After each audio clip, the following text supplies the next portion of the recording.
Práctica número 1. Interconexión y operación de las unidades transmisoras y receptoras del kit de laboratorio de microondas.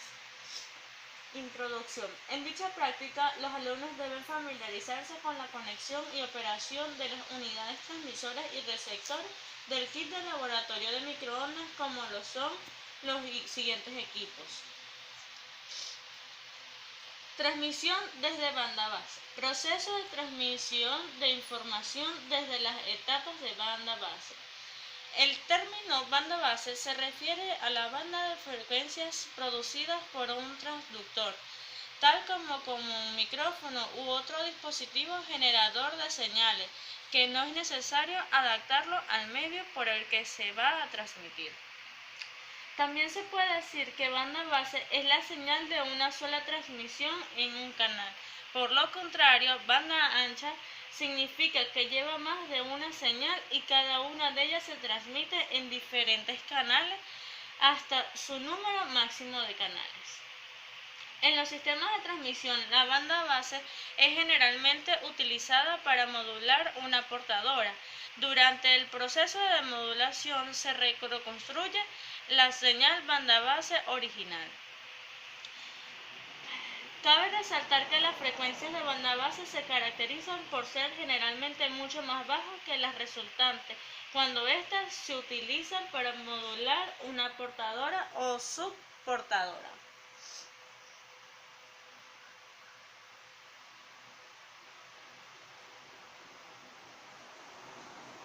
Propagación en el espacio libre.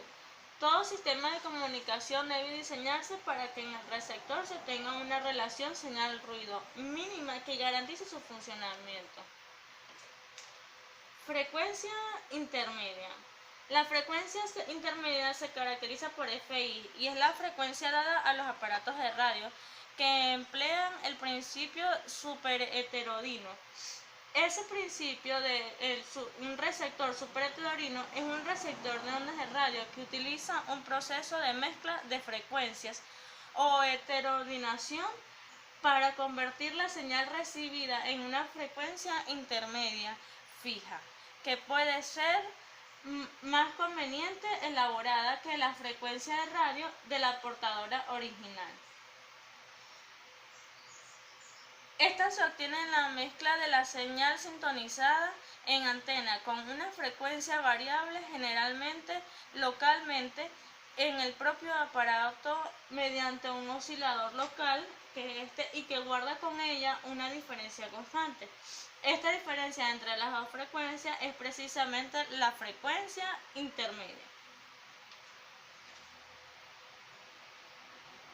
La utilidad del empleo de una frecuencia intermedia radica en que el hecho de que todos los circuitos sintonizados existentes a partir de la etapa en el que se efectúa la mezcla trabajan en una frecuencia fija y por tanto son más fáciles de utilizar.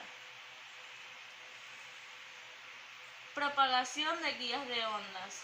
Existe un número infinito de guías de onda y cada uno posee su frecuencia a partir de la cual existe. Los modos de propagación existen dependen de la longitud de onda, de su polarización y de las dimensiones de la guía.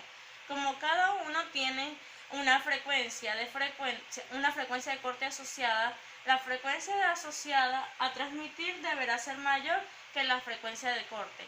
De esta manera, la energía electromagnética se transmitirá a través de la guía sin atenuación.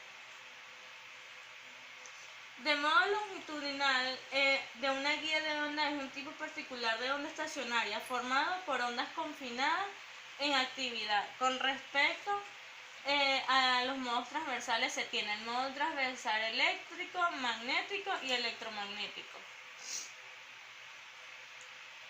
En esta práctica los alumnos lograron familiarizarse con la conexión y operación de las unidades transmisoras y receptoras del laboratorio del microondas y estudiaron grandes rasgos los procesos de transmisión de información desde las etapas banda base, frecuencia intermedia, propagación en el espacio libre, propagación en guías de ondas, entre otros, y comprender a profundidad el proceso entre dichos equipos utilizados en el laboratorio.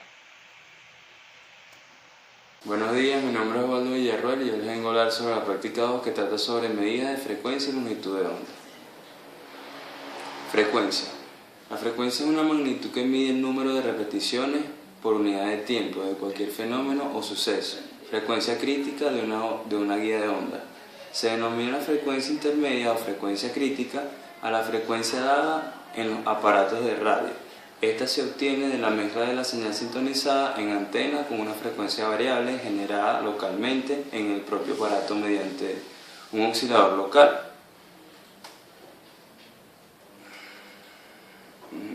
Modo de propagación. Los modos de propagación se refieren a cada una de las posibilidades de configuraciones que adoptan las ondas electromagnéticas que viajan a través de la guía de ondas. Los tipos: modo transversal eléctrico, modo transversal magnético, modo transversal electromagnético. Velocidad de propagación.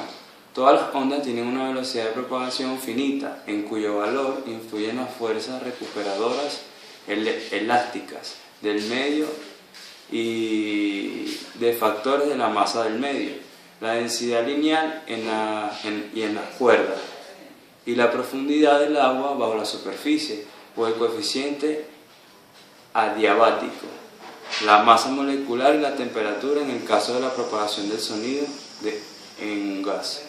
La longitud de onda de una señal en el interior de una guía de onda. La transmisión de las señales por guías de onda reduce la disipación de energía. Es por ello que se utiliza en las frecuencias denominadas de microondas, con el mismo propósito que las líneas de transmisión en la frecuencia más baja, y en el interior de la longitud de onda de una señal, ya que se representa poca atenuación para el manejo de la señal en alta frecuencia. La longitud de onda y frecuencia en el espacio libre es un parámetro análogo en la relación entre el voltaje y la corriente en circuitos que usan constantemente la ley de Ohm. Se expresa como la relación entre la intensidad del campo eléctrico y de la onda electromagnética. Para concluir, las ondas están muy presentes en nuestro alrededor, como las ondas mecánicas que usan un medio material, aunque hayan otras como las ondas electromagnéticas que viajan a través del espacio a la velocidad de la luz, o como las ondas gravitacionales que hasta ahora no han sido posible detectarlas, aunque se sabe que existen. En toda onda actúa un periodo, una amplitud, una frecuencia, una longitud de onda y una velocidad, o sea, esta presenta el tiempo, el ancho y el largo, y la velocidad y en el lugar. La onda longitudinal se diferencia de la transversal, ya que ésta tiene un movimiento de partículas paralelo a la dirección de propagación. Bueno, esa fue toda mi exposición sobre la práctica 2, espero que les haya gustado. Buenos días, mi nombre es Mario Armas y este es el resumen de la práctica número 3 de medidas de potencia y atenuación. Primero, veamos qué es la atenuación. En telecomunicación se denomina atenuación de una señal, sea acústica, eléctrica u óptica, a la pérdida de potencia sufrida por la misma al transitar por cualquier medio de transmisión. Los atenuadores, por su lado, son componentes que reducen la potencia de la señal en una cantidad previamente fijada o de forma variable. Hay atenuadores fijos y variables, absorbiendo o reflejando parte de su energía y disipándola en forma de calor. Para los sistemas de microondas se utilizan más que nada para controlar el nivel de potencia suministrado a la carga, es decir, la potencia irradiada por las antenas. Funcionan para ampliar la dinámica de dispositivos de medición o transmisión. Esto se hace con el fin de impedir la sobrecarga de las señales de los transmisores y receptores, y para reducir los efectos de las entradas incorrectas en líneas de impedancia y salidas de las terminaciones de los osciladores, amplificadores y las configuraciones de prueba. Lamentablemente esta práctica no pudo ser realizada, pero sí que tenemos la guía que nos dice más o menos cuáles habrían sido los pasos para realizarla. Y lo primero serían los materiales, los cuales serían la unidad de transmisión, unidad boost converter, unidad de medida, adaptadores, varios tipos de guías de onda, un atenuador variable, atenuadores fijos, uno de 3 decibeles y uno de 6 decibeles, un detector, soportes altos, cables coaxiales, cable coaxial BNC a BNC y cable con conector de 2000. Lo que se realizaría en esta práctica vendría siendo, obviamente, primero realizar el cableado entre las unidades y luego predisponer, o sea, configurar en las unidades de transmisión y medida a unos valores que nos indica la guía. Luego de esto, obviamente se alimenta, se enciende y se aumenta el nivel de los equipos hasta el máximo. Y bueno, de ahí conectamos lo que será la guía de onda y el adaptador al atenuador fijo de 3 decibeles. De esto, luego ahí lo que haríamos sería llevarlo a un valor, una potencia en decibeles que nos dice la guía. Tomamos nuestros apuntes o lo que sea y luego vendríamos a desarmar el atenuador fijo, que es el de 3 decibeles, y lo cambiamos por el de 6 y volvemos a realizar la acción anterior. Luego lo que cambiaríamos creo que sería la guía de onda o otro modelo, y así sucesivamente se van haciendo esos pasos hasta llegar a cambiar de los atenuadores fijos a atenuador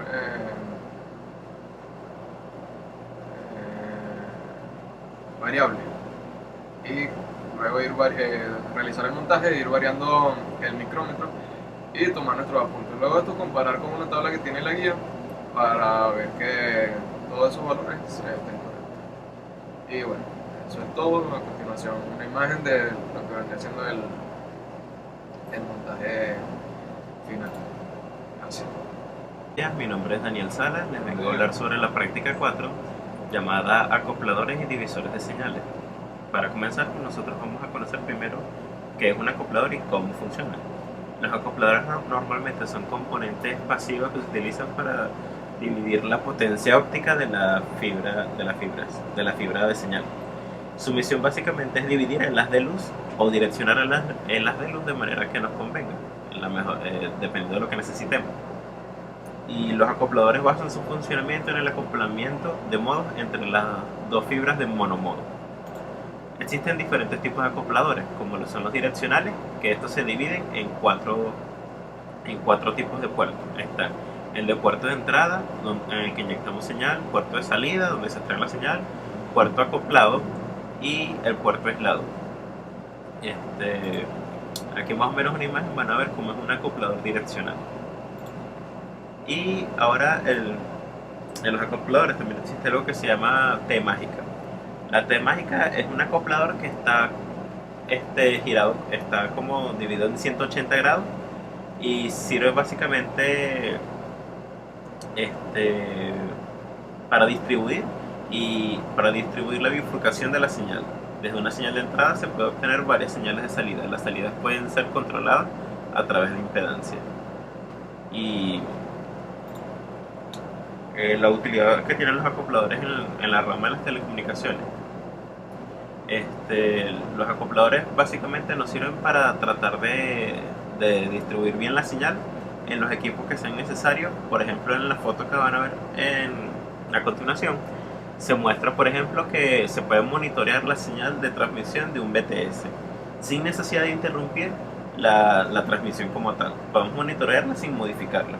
En general, los equipos de medida no están preparados para medir altas potencias por métodos directos, por lo que se hace necesario realizar las medidas a través de una muestra de señal que deseamos medir.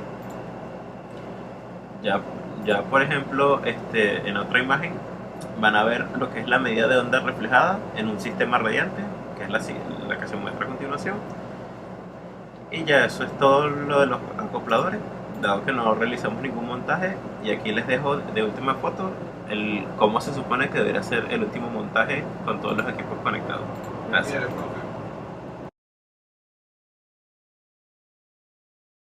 La guía de onda ranurada es un tipo de guía de onda que se diferencia de las demás por su forma, ya que esta es plana o tubular, y ella transmite la información por medio de sus ranuras. Esta guía de onda también se caracteriza por tener una alta ganancia y es altamente direccional.